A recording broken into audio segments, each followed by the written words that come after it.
오늘 말씀은 열왕기하 4장입니다. 선지자의 제자들의 아내 중에 한 여인이 엘리사에게 부르짖어 이르되, 이때 당시에는 선지자 학교가 있었던 것 같고요. 그래서 지금 신학대학교에서 이제 목회자들을 배출하는 것처럼 그렇게 했었던 것 같아요. 그리고 그 선지자 학교의 출신의 선지자의 제자, 그 학교 출신에 있는 선지자, 그 학교에서 배출된 선지자 중에 한 명, 아내 한 명이 엘리사에게 간청하는 장면으로 시작합니다. 당신의 종 나의 남편이 이미 죽었는데 당신의 종이 여호와를 경외한 줄은 당신이 아시는 바니이다. 이제 빚준 사람이 와서 나의 두 아이를 데려가 그의 종으로 삼고자 하나이다 하니, 엘리사가 그에게 이르되 내가 너를 위하여 어떻게 하랴? 내 집에 무엇이 있는지 내게 말하라. 그가 이르되 계집종의 집에 기름 한 그릇 외에는 아무것도 없나이다 하니, 이르되 너는 밖에 나가서 모든 이웃에게 그릇을 빌리라. 빈 그릇을 빌리되 조금 빌리지 말고 너는 내 두 아들과 함께 들어가서 문을 닫고 그 모든 그릇에 기름을 부어서 차는 대로 옮겨 놓으라 하니라. 여인이 물러가서 그의 두 아들과 함께 문을 닫은 후에 그들은 그릇을 그에게로 가져오고 그는 부었더니 그릇에 다 찬지라. 여인이 아들에게 이르되 또 그릇을 내게로 가져오라 하니 아들이 이르되 다른 그릇이 없나이다 하니 기름이 곧 그쳤더라. 선지자 학교 출신의 선지자의 아내가 자기 남편이 죽고 아이들이 아직 어린데 아마 학비라든가 여러 가지 생활비를 빚졌던 것 같아요.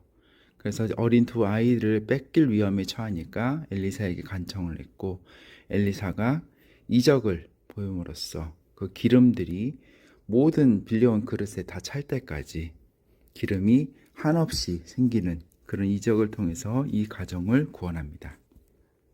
정확하게는 하나님께서 엘리사를 통해 구원하신 거죠. 그 여인이 하나님의 사람에게 나아가서 말하니 그가 이르되 너는 가서 기름을 팔아 빚을 갚고 남은 것으로 너와 내 두 아들이 생활하라 하였더라.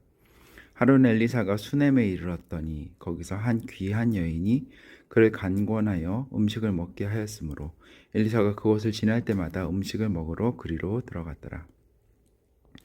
여인이 그의 남편에게 이르되 항상 우리를 지나가는 이 사람은 하나님의 거룩한 사람인 줄 내가 아노니 청하건대 우리가 그를 위하여 작은 방을 담 위에 만들고 침상과 책상과 의자와 촛대를 두사이다. 그가 우리에게 이르면 거기에 머물리이다 하였더라.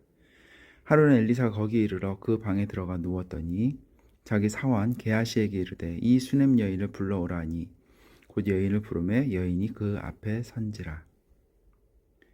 엘리사가 자기 사원에게 이르되 너는 그에게 이르라. 내가 이같이 우리를 위하여 세심한 배려를 하는도다. 내가 너를 위하여 무엇을 하랴? 왕에게나 사령관에게 무슨 구할 것이 있느냐 하니, 여인이 이르되 나는 내 백성 중에 거주하나이다 하니라.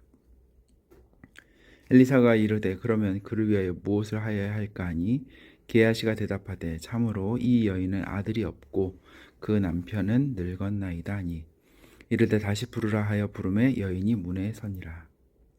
엘리사가 이르되 한 해가 지나 이때쯤에 내가 아들을 안으리라 하니, 여인이 이르되 아니로소이다. 내 주 하나님의 사람이여 당신의 계집종을 속이지 마옵소서 하니라. 여인이 과연 잉태하여 한 해가 지나 이때쯤에 엘리사가 여인에게 말한 대로 아들을 낳았더라. 그 아이가 자라매 하루는 추수꾼들에게 나아가서 그의 아버지에게 이르렀더니 그의 아버지에게 이르되 내 머리야 내 머리야 하는지라. 그의 아버지가 사환에게 말하여 그의 어머니에게로 데려가라 하매 곧 어머니에게로 데려갔더니 낮까지 어머니의 무릎에 앉아 있다가 죽은지라. 그의 어머니가 올라가서 아들을 하나님의 사람의 침상 위에 두고 이제 엘리사를 위해서 마련한 따로 된 거처에다가 아이의 시신을 놔둔 거죠. 문을 닫고 나와 그 남편을 불러 이르되 청하건대 사원 한 명과 나귀 한 마리를 내게로 보내소서. 내가 하나님의 사람에게 달려갔다가 돌아오리이다 하니, 그 남편이 이르되 초하루도 아니요 안식일도 아니거늘 그대가 오늘 어찌하여 그에게 나아가고자 하느냐 하는지라.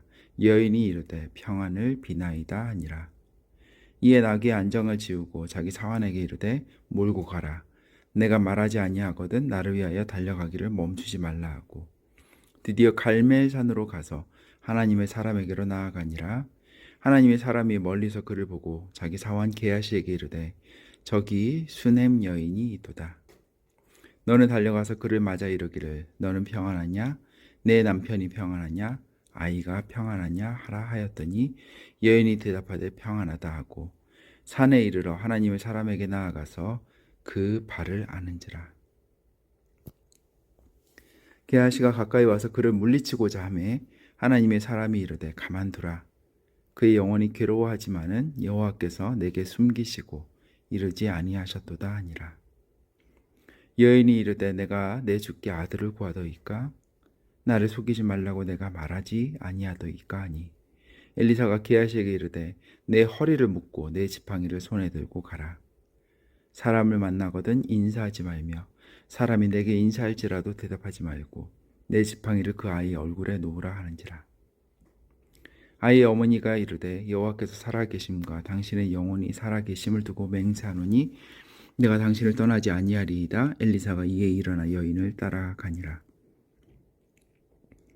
게하시가 그들보다 앞서가서 지팡이를 그 아이의 얼굴에 놓았으나 소리도 없고 듣지도 아니하는지라.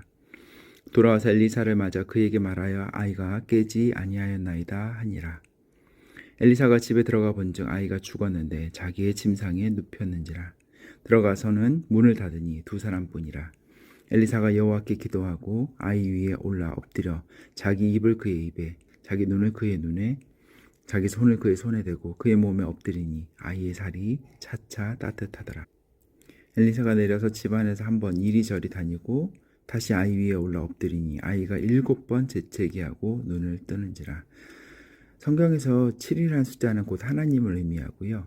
아이가 7번 재채기하고 눈을 뜬다는 것은 이 아이가 다른 힘으로 살아난 것이 아니라 하나님의 능력으로 다시 살아난 것임을 나타내는 어떤 그런 표식이라고 해야 될까요? 그런 의미를 담고 있는 것 같아요. 엘리사가 게하시를 불러 저 수넴 여인을 불러오라니 곧 부르매 여인이 들어가니 엘리사가 이르되 내 아들을 데리고 가라 하니라. 여인이 들어가서 엘리사의 발 앞에서 땅에 엎드려 절하고 아이를 안고 나가니라. 엘리사가 다시 길갈에 이르니 그 땅에 흉년이 들었는데 선지자의 제자들이 엘리사의 앞에 앉은지라. 엘리사가 자기 사환에게 이르되 큰 솥을 걸고 선지자의 제자들을 위하여 국을 끓이라 하매 한 사람이 채소를 캐러 들에 나가 들포도 덩굴을 만나 그것에서 들호박을 따서 옷자락에 채워가지고 돌아와 썰어 국 끓이는 솥에 넣되 그들은 무엇인지 알지 못한지라. 이에 퍼다가 무리에게 주어 먹게 하였. 무리가 국을 먹다가 그들이 외쳐 이르되 하나님의 사람이여 솥에 죽음의 독이 있나이다 하고 능히 먹지 못하는지라. 엘리사가 이르되 그러면 가루를 가져오라 하여 솥에 던지고 이르되 무슨 가루인지는 안 나왔고요. 그냥 가루를 가져오라 해서 그것을 솥에 던집니다. 퍼다가 무리에게 주어 먹게 하라 하매 이에 솥 가운데 독이 없어지니라. 한 사람이 바알 살리사에서부터 와서 처음 만든 떡 곧 보리떡 20개와 또 자루에 담은 채소를 하나님 사람에게 드린지라. 그가 이르되 무리에게 주어 먹게 하라. 그 사환이 이르되 내가 어찌 이것을 100명에게 주겠나이까 하나 엘리사는 또 이르되 무리에게 주어 먹게 하라. 여호와의 말씀이 그들이 먹고 남으리라 하셨느니라. 그가 그들 앞에 주었더니 여호와께서 말씀하신 대로 먹고 남았더라. 약간 예수님께서 하셨던 오병이어의 기적 그리고 그거에 약간 축소판이라고 할 수 있을 것 같아요. 보리떡 20개와 채소를 100명의 사람이 나눠 먹을 수 있었던 그런 기적까지 살펴보았습니다. 아멘. 오늘 여기까지 하겠습니다.